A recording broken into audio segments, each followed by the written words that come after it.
Nani hajapanda hapo? Fungua hii, fungua. Fungulie. Haya. Toa pepa. Pasi wewe mapema kabla ya sumo.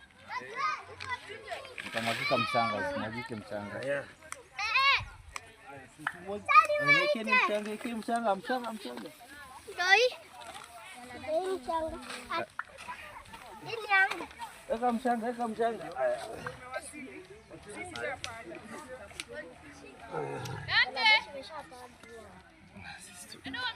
Zote twende huko chini. Tunaenda chini. Kimela tafasa yangu. Baba.